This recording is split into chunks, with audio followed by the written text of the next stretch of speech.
Welcome to Invisible Glitter, the podcast for women aging with attitude and sparkles.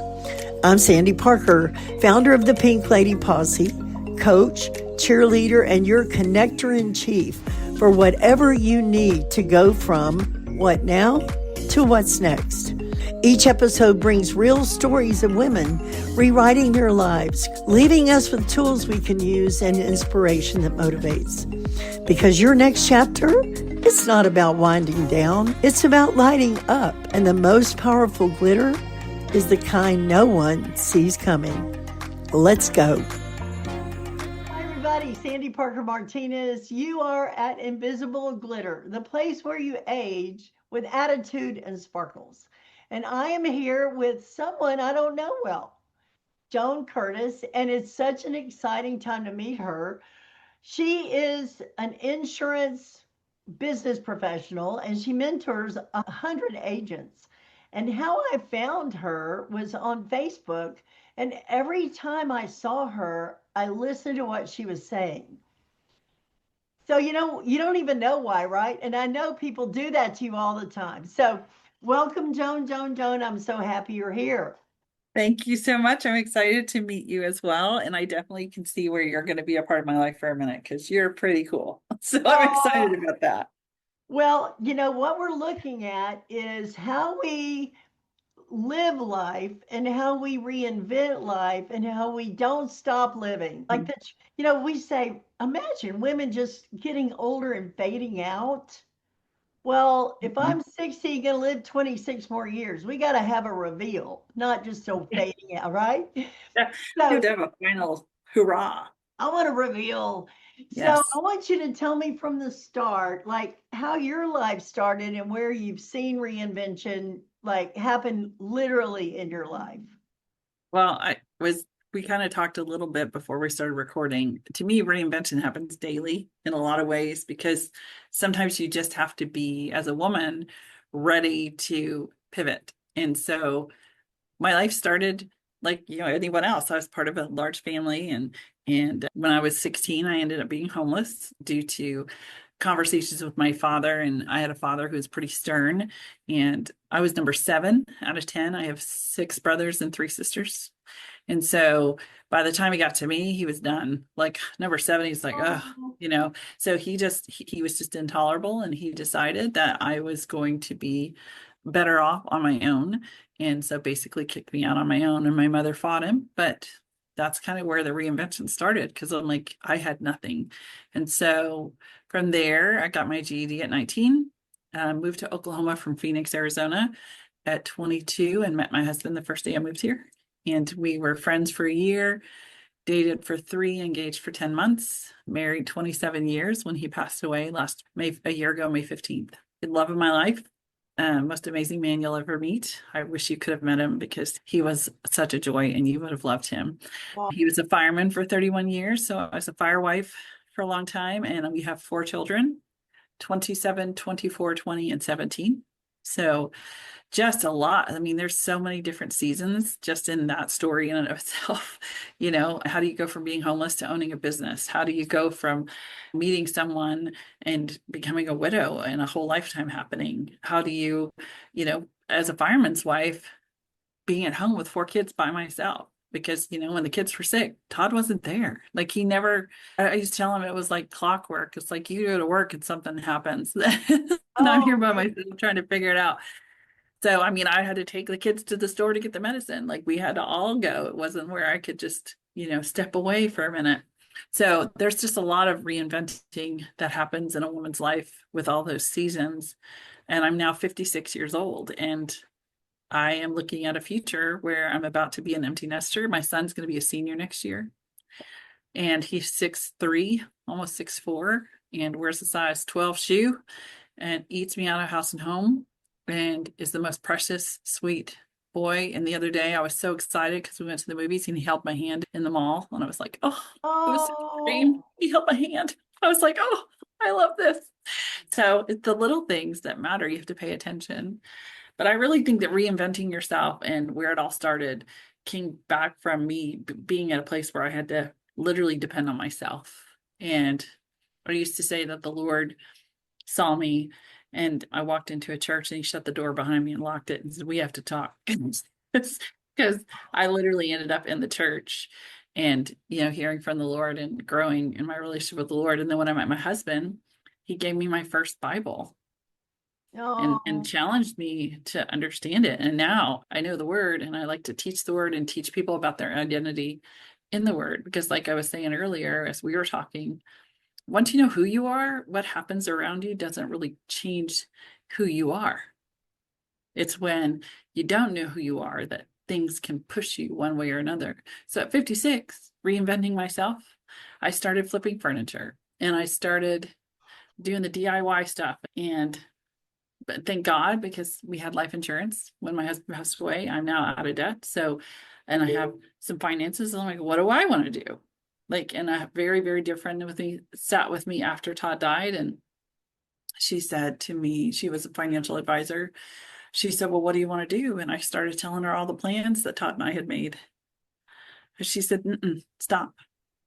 What do you want? Todd's not here anymore." And I was like, and I want to tell you, one of the scariest things is a blank slate. It's like, what do I want to do? My kids they don't need me. Like, I could not show up for 3 days and they wouldn't notice. They're just so in their own lives and stuff. So it's like, well, what do I want to do? And so I decided I've been an antiquer and a thrifter forever. And when I turned around and looked at my house after my husband died, I was like, we got to get rid of all this stuff and his stuff, right? And then I was like, wait a minute, I have way more stuff than he does.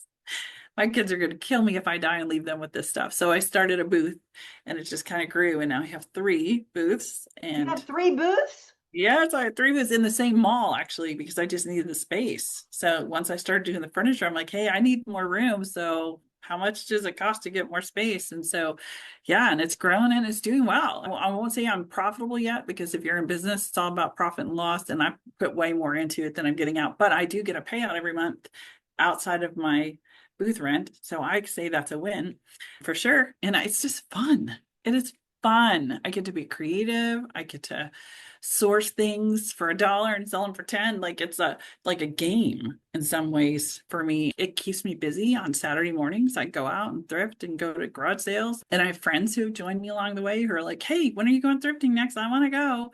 And they joke around that I have the touch of the Lord when it comes to thrift stores, because I always find the best, I literally find the best deals, the best stuff, and for pennies. And it's like, the Lord's like, here, Joan, go over here. I've got this amazing couch for $2 that you can sell for 10,000 or whatever. Like, it's just insane. Some of the things I've been able to collect over time. So I think it all has to do with deciding. So I'm a word nerd, A what? a word nerd. Okay. So the meanings of words have always really resonated with me. So Mhm. the to decide means to kill off all other options. And I Mm. think a lot of what women deal with at our age is the indecision. Like, what do I want to do? What does make me happy? If you would ask me 10 years ago, what brings you joy? I would have been like binge watching. Like, I wouldn't even have known what really gets me up in the morning, other than I have to serve people. I have responsibilities. So I kind of have to show up. But what happens when you have to show up for yourself? That's a hard decision sometimes, because you're like, that means boundary setting. That means like really leaning into who you are.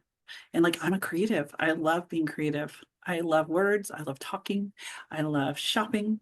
I love stuff. I am not a minimalist. I am a maximalist to the max. Like, I love all the things. And like you, joyful glitter. I love it. Like the lipstick, I glasses. You have look it. fabulous. I love it.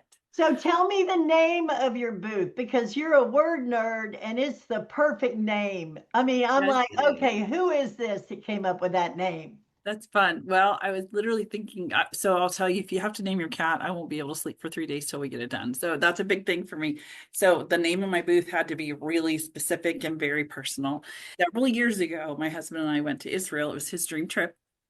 And so we got to go to Jerusalem during COVID. Like, they opened Israel for 1 week and we were there, and then they closed it. Like, I don't even know how that happened other than the favor of God. So we got to go in places and there was no one. Like, it was just us and like 10 other people at the birth of Jesus site. I mean, you could see the floors, you could see the tapestries, you could see everything. Whereas normally it's packed wall to wall. There's so many people there. So it was just an amazing trip. And when we were there, we went to this little store and he bought me a widow's mite, which is the coins in the scripture. The Lord's talking to the Pharisees, and the Pharisees are like, but I give all of this. And there's this little widow who comes up and brings her 2 mites. And he says, she's brought more than you have. And that widow's mite is her sacrifice. And it was a form of currency that was in the biblical times. And they dug a bunch of them up. And so now they've made them into jewelry and different things. So I kept hearing widow's mite. And then I saw the word mite, M-I-G-H-T. So the name of my company is Widow's Mite Co. or Widow's Mite Vintage Resale, because it's about me finding my strength again and saying, all right, this is who I am, and this is what I'm going to do for now until not. I don't know. I don't know that I'll be able to do it forever. Lifting furniture is not easy.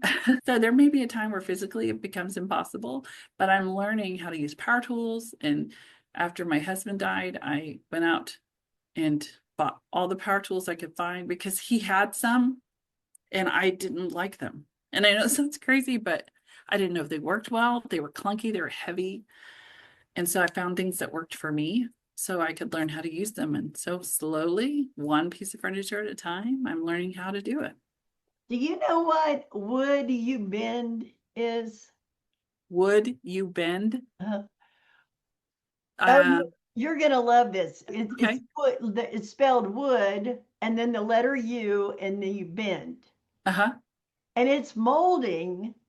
And Oh, when yeah. you heat it up with the gun, it becomes flexible. Yes. Yes, I have heard of it. I've never used it yet, though, but I'm So learning. I've seen people take tin cans and put wood you bend around and make these molding frames around an image or something.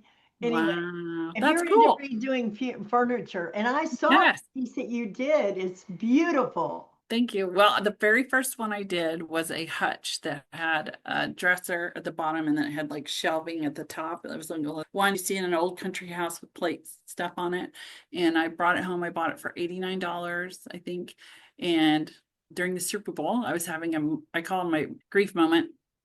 Super Bowl was a big deal for me and my husband. We watched Super Bowl every year together and we would get snacks and it was like party time stuff because we didn't always get to celebrate holidays on the holiday itself, but somehow we could always watch the Super Bowl together. So even if he's on shift, I'd go up there and watch it with him. So the Super Bowl is a big deal for us. So I was sad because all my family was gone. My kids were like, I'm going to France, gotta go. And I had nobody but me. And so I sat and watched the Super Bowl and redid this piece of furniture. Sat and sanded it and painted it and did all the things. Well, it sold for over $300. So I was excited because I was like, wow, I did that. And somebody loved it enough to buy it. I was like, let's do that again. And so, That's yeah, awesome. it was really fun. And I did an end table, or not end table. It was like a coffee table, coffee. I have words. I'm going to find my words. It was like a sofa table or an entry table, really long, very ornate. And I added some rub and buff. Do you know what rub and buff is? No, what is it? Oh, it's amazing. You'll love it. You can get it at Hallmark, Hobby Lobby. And it's just a little tube about this, maybe about 2 inches long. And it will last forever. And it's this cream substance type thing. And it's gold or metallic. And so you can literally take a little piece of it and just rub it onto a surface and it just kind of paints it a little bit. So there was some detailing on it. So I put gold rub and buff on it and it made it kind of look two-toned and fun and was able to turn it around. I made about $150 on it. Okay, you're So saying rubbing. rub and buff. Okay, I Yeah. love that. Go look it up online because you can use it like on your lamps behind you. You can just add some distressing to it, or like, if you're fixing a piece of like chalkware or some sort of pottery that has a chip in it and it's gold, you can fill that in and it kind of covers up Well, you the can't see my pink chair, but I'll move over. But love it. It's it's beautiful. chalk paint. Yeah, chalk paint. You So I painted the got actual that. fabric. Yeah, I got that. I forget the brand, but it's a famous brand. But there's a lady here that teaches that, and she said, bring your chair because I got it probably for $5 at a garage sale, and Yeah, it had a stain in it. It was cream, but I didn't like cream, and so I made it. beautiful. You did a great job on it. Thank you.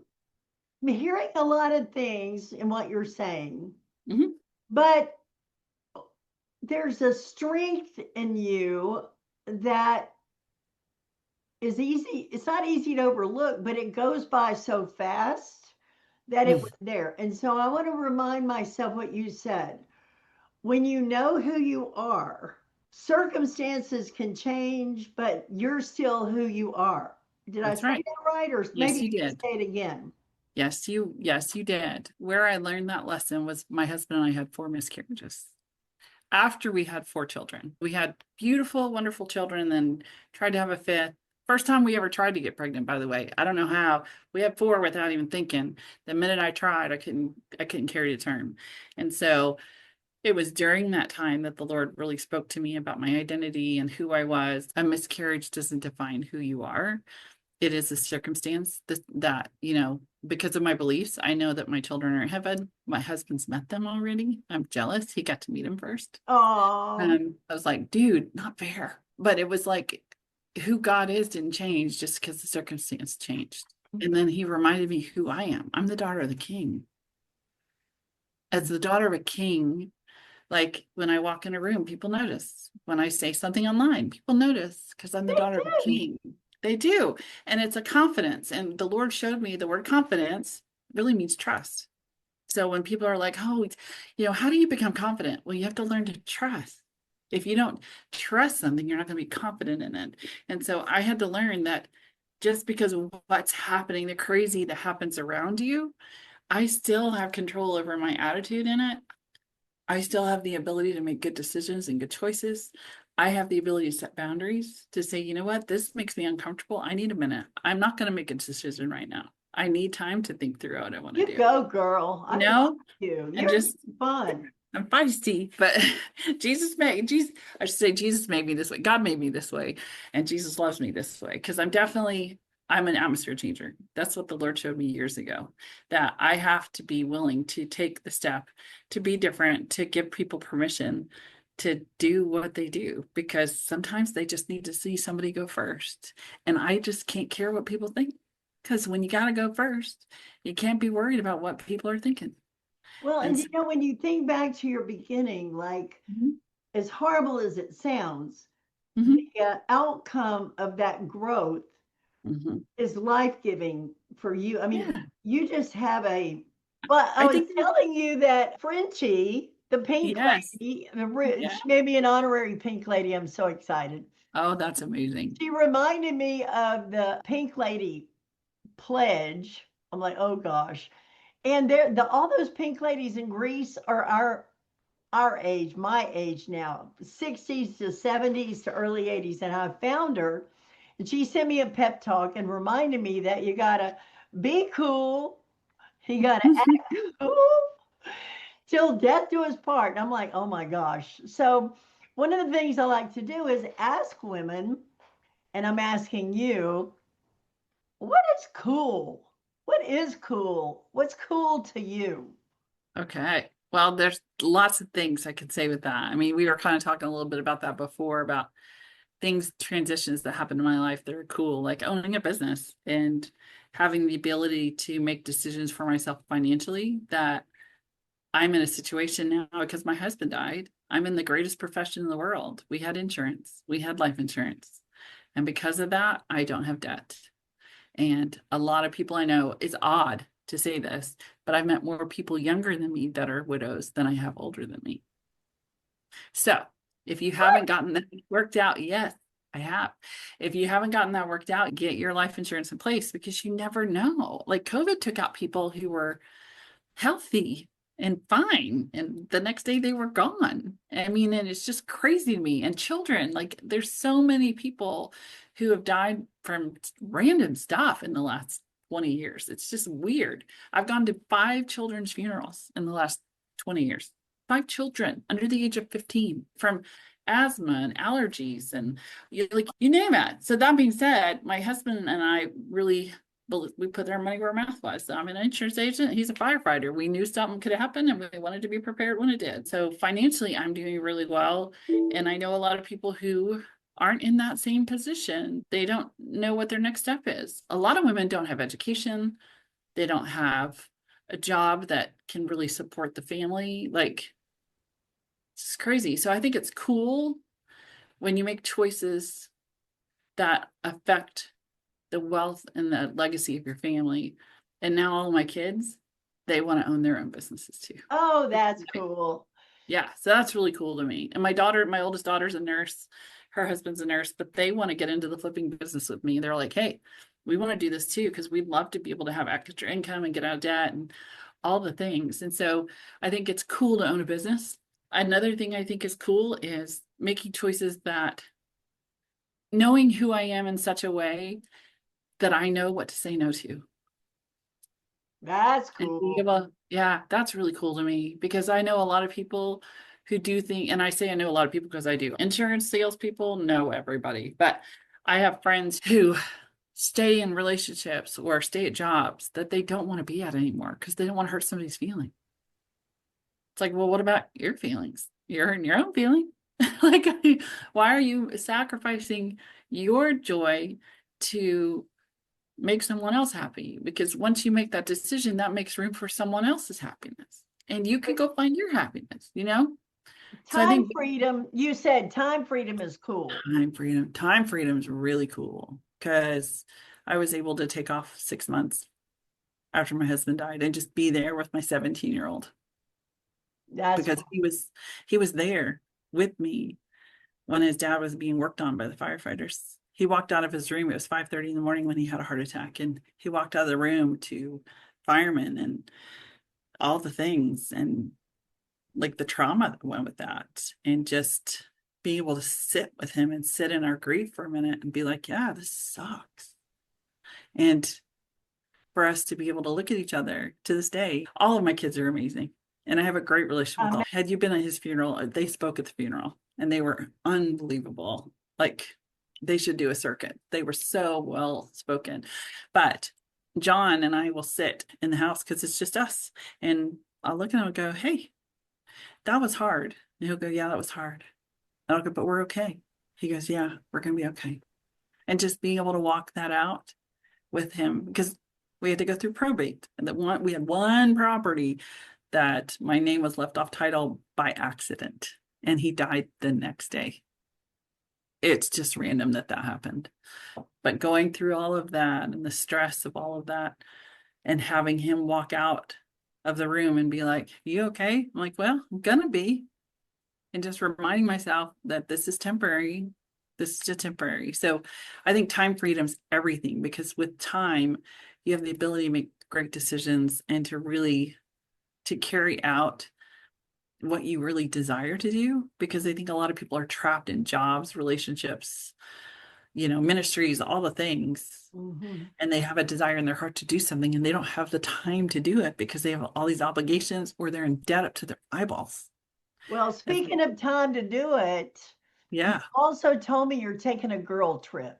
I am taking a girl trip. Trips are so cool. And it's one of my favorite people. Her name is Kirsten. And she also owns a business. She owns a roofing company. You should meet her. She'd be fun for this. You would Okay, let's do it. because she's very feisty. Where are you going? We're going to the Riviera Maya. After Todd died, I went to an event and I won an auction for this trip, trip for two to this resort. And so on the way home, I called her and I went, well, you're my person. So I'm like, we're going on a trip. And she goes, okay, let's do it. Because she's also a widow. She also has children that are around my kid's age. She also owns a business. Like we have a lot of similarities and we just do a lot. And she loves to thrift with me. She's literally my best friend. And we do a lot of stuff together. She's been able to walk me through this grief because she went through it 7 years ago. When she went through it, I was there. And our friendship is really cool. And I'll tell you, that's probably the coolest thing you can have is great women in your life because they make all the difference. I love my husband. I miss him tremendously. I do. I'd give everything to get him back. But he's happy. he's up there having a great time and talking to Paul and going like, when you said this in Ephesians, like he's having a great time. She was able to sit down with me and go, yeah, this sucks right now. Let's just sit here for a second and walk through it. And I know, and I don't have to explain to her why we're walking in the store and I start weeping because I see something. You know, when you were talking just right now, you Mhm. sounded just like Brene Brown. Oh, really? I And love she's her. cool. She's cool. She's super cool though. But yeah. Oh, I'm about to be a published author. So that's kind of cool too. What now? Yeah. You're So for what? my industry, I'm about to publish a book called Rethink Everything about insurance, the modern day for the modern day agent. And so we've had a lot of industry craziness. And so we got 30 authors together who run amazing agencies all over the country and created like a handbook basically for agents to do great things. And so that's coming out like in the next month or two. So that's happening. So me and Brene are practically twins. So I love her. She's amazing. So I love her too. And you know, yeah. I'm in class to take how to do a TED Talk with a TED Talk coordinator. And I'm learning sort of how there's a thought that's normal where you can gain agreement on. Yes. Then you turn it on its head, Hmm. and then you present your call to action. So on mine, I'm working it out now because I'm only in week 3, but it's sort of like the premise is people think aging is tragic, Oh, right? I wow. mean, there's a lot of things about aging that you know, you It's see not a lot fun. of movies and all that. Well, what's tragic is living as if the best of your life is behind you. Amen. And Amen. if you live that way, then you have depression and dementia and chronic illness and all these things that gave that first thought. Really, if you Oh, live like 100%. your life is ahead of you, the average 60-year-old woman is going to live 26 more years. In my family, the women don't die till they're 100. Oh my gosh. So you're 50, you got 50 more years. Yeah, 44 more years by their, I'm like, that's a whole lifetime. I mean, when Todd died, it was like 27 years. I was with that man for 27 years. Okay. I was that age when we got married. I lived a lifetime without him. I lived a lifetime with him, and now I'm gonna live another lifetime. Like it's like So two. two, yeah, like it's crazy. And I know. time, you can't change the past. You can, I will tell you this, you can reframe it. Because what you could do is look at the reality of what happened in the past and decide for yourself, is that going to affect my future or not? Because my dad was a jerk. But you know what? He did best he knew how. He was the father of 10 kids in the 70s. And my mother was a schizophrenic. So he had no help at home. Like he was operating at a level of stress that I can only imagine. So that helped me get to a place where I could forgive him and then move on with my life. That doesn't define me anymore. Being homeless, that doesn't define me anymore. That's I, incredible. Well, my husband, I'm a widow also. My husband passed away in Mhm. 2019 and he worked Wow. really hard to live. I mean, he Yeah. worked hard to live and he just couldn't. And I had a group in hospice. There were 6 of us women and we Mm. decided to stay together. We meet That's on Zoom on amazing. Monday morning every Monday for 6 years. That's amazing. If I don't show up, they're looking. I don't even live in the same city with them. Oh my goodness. So I got remarried and I moved to Bowie. My husband's a pastor and I'm a little town where I don't know anybody. Love it. And I go, you know what? Every woman needs a posse. Yes, they do. They And, do. and whether it's Zoom or at church, I mean, we are built for community. Jesus had a posse. Like the 12 of us, it was 12 people, and he still had an inner circle within the 12.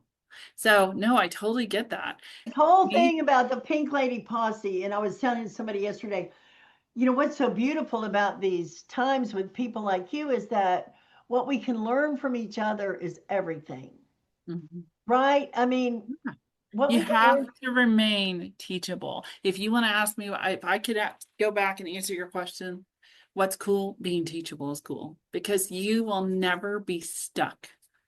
As long as you have the ability to learn something, you will never be stuck. It's people who go, oh, I'm too old, or I'm this, or I'm that. Oh, I'm not strong enough. Okay, then figure out how to become stronger. Learn how to be stronger then. Eat differently. Lift stuff up. Like, it's funny to me because my son, he's 25. My husband dies, and he comes over and he's like, what are you doing? I'm like, I'm getting something. He's like, don't get up on a step ladder. You're going to fall. I'm like, what? Like, I'm 56 years old. I'm not decrepit. Like, I can do stuff. But he's like, oh, mom, I need to do that for you. I'm like, since when? And then my other kids, my oldest and her husband, we came home from the hospital. He was in a coma and they were like, Mom, we've decided you should come live with us. Oh And my. like, I said, no. And they go, but Mom, I said, you're newlyweds. I am not going to be a recently widowed woman in a house with a bunch of newlyweds. Let's just put that out there. That would be very awkward for me. Hey, here's your big shot, right? Right? Whoever's listening to this podcast, God bless you. Yes. And this beautiful Joan Curtis, you Aw, get a shot here to say, okay, no holes barred. My word of advice is okay. give it to me. My word of advice is be willing to face the fear of knowing who you are because you can change the world, but only when you know who you are. You can't change the world by somebody else's playbook. You can't show up the way somebody told you 20 years ago that you are. You have to show up as authentically you, and then you can change the world. Even if it's 3 feet around you, you can change somebody's world just by being yourself. Like, I've never even met you other than through Facebook. I And you have a whole posse behind you that I get to speak into because I was authentically myself. Because you probably would not have called me if I was cookie cutter. I'm pretty I sure wouldn't you have known. wouldn't. First of all, I wouldn't have. I wouldn't have seen you. But Mhm. and then that furniture, I'm Yeah, like, okay, I got to know this woman. I gotta know this. Because honestly, the whole widow's mite thing comes from my desire to show things that used to be of great value, and new beauty. Because that's the heart of reinvention. It's like giving old things new life and love. And that's what I'm doing in my own life. I don't know if I'm going to get remarried again. I really don't think that's in the cards for me because I don't know that I could love someone again because I loved my husband. I loved him. We had the love story for the ages. He was the only man I was ever married to, father of all my children. He prayed over me every day. He Oh, he went out of his way to do little things that he thought was important to me. He retired from his job at the fire department so I could start my agency. He's like, "Well, I'll just be home with the kids. You go do good things." Like he was amazing. Sarcastic as the day is long, but amazing. Loved the Lord. Could tell you why the festival was at that time and why they were wearing that and who was in the. I mean, he could tell you all the things about scripture. He was just an amazing man of God. If God has more for me, awesome. That's you know, amazing. no one in Uh, my posse but me, I yeah. don't think has even been on a date in 6 years. Yeah. And it's okay. And that's okay because that's Everybody's rough. authentically And where I'm actually, sitting. Yeah. my husband was the caregiver for his wife for 6 years, and he Yeah. didn't think he'd ever get married again. Uh, But then he ran into me and went, "Holy cow, this is a ride." Todd used to introduce me and they'd go, "Oh, it's so great to meet you." I'm like, "Yes, thank you. I'm more of an event than a person." Like, I say that all the time because it's like, Well, I can happen to you. my husband was in the military for 30 years, and he's very Wow. orderly, and I'm Yeah. very whatever. Not. You're So what creative. we say is, he brings order to my chaos, and I bring excitement to his order. And Hmm. somewhere we make it all work. But I would have never thought, I would have never thought I'd be a preacher's wife. I, Oh, I'm oh, not a yeah. preacher's wife type, Oh, but yes, you are. Yes, you are. but you know Apparently you what? are. They have been so generous to me that I That's so don't have to good. fit in a type. That's good. Like That's they've right. taken me as I am. And of course, I'm a little too old to train now. So, Yeah. Well, and it's funny you say that because I think that's like Kirsten is like she said, she's 7 years in. She's younger than I am. She's in her mid 40s. So she did start dating eventually and stuff. And she's coming to me and saying, "What do you think?" I'm like, honestly, I don't think he's good enough for you. And she's like, "What?" And I'm like, okay, I'm going to pull the mom card here. There's this, this, and this. This is why I'm going to tell you 100% as your friend, this is not for you. And so I know for me, and I tell her all this, I'm judgy on the inside. So some man who comes to me with a crooked tooth, that's it. I'm done. Like I can't, whatever it is, I am so retentive about those things. But God told me something. My son had a dream that I got remarried, and he came over and he said, "Mom, I was really mad at you because I had a dream you got remarried." And then I realized you have the right to be happy. And this was like 3 months after my husband died. And he said, the Lord said to me, "Joan, he who finds a wife, it's none of your business." He said, "If you're doing what I tell you to do," Boaz found Ruth. She was doing to take care of this mess. And if it's something we both choose to do, then it'll be time. But you don't have to stress about it. And I'm like, you know what? You're right. Who am I? Daughter of the king. My father's got this. Nobody's going to touch this without his permission. So I'm good. And that was it. I'm fine now. Everything's great. I want to say, whoever has you as a friend is lucky. Well, you're lucky because I'm Well, here now. I'm so excited. Where do you live? I don't even know where you live. So I live in Bowie, Texas, which is northwest of Denton. Oh my gosh, really? I live. I live in Edmond, Oklahoma. So, and I have a Almost to very, the line of Oklahoma. I'll tell you, I have a friend of mine who lives right near you, and she's been my best friend. Jody's been my best friend since we were both single. And so when I got pregnant with my daughter, she had moved to Chicago. When I got pregnant with my first daughter, I called her and said, "We're going to have a baby." And she's like, "I'm moving home. That's it. I can't stand it." So she moved home to be with me when I had a baby. She's amazing. But she lives down in Texas, and she's moving just across the border, and she's down in that area. So that's exciting. So I'll have to come see you when I go see Hook me her. up. Oh my gosh, I have some people for you. Let me just tell you, I have some fun, feisty people for you to meet. And if you ever want to come up here and go thrifting or reselling, or I can come down there, take you to your local antique shops, show you how I do the things, because I think you would have a blast. It's so fun. So much fun. I'm lucky to have you as a friend, but I want to say, I want to challenge people. Yeah. You know what? Having a friend happens like this. Yeah. You decide to be a friend and have a friend, and then invest in the communication and make it happen. That's right. I mean, because you messaged me on Facebook and was like, "Hey," and I was like, "Okay, before I say yes, I want to know what this is," because I've had people ask me, and once I look at it, I'm like, "Yeah, I can't do that," because I'm very conservative. I'm a Christian, so I'm really careful about some of the things I put out. So I was like, "I'm going to check you out first before I get myself in trouble." So yeah, and it was great. You were amazing. Your online presence is amazing, and just your person. I'm like, yeah, we're going to be friends. The glasses, the hair, all the things. Oh, come on, bring it on. Oh, I love it. I love it. So let me tell you how much I appreciate you coming on this podcast. Well, I'm going to ask you what I ask everybody. What's your one takeaway? What did you learn today that you didn't know before? I'm going to turn it around on you. No, that's okay, because everybody's got something to say about Facebook. Yeah. But what I'm going to say is I found a diamond in a Facebook conversation. Amen. So yay for me. And yay for us. You don't have to know how it works. You just go. Just go. Just do it. Do the thing. So I'll see you in Facebook.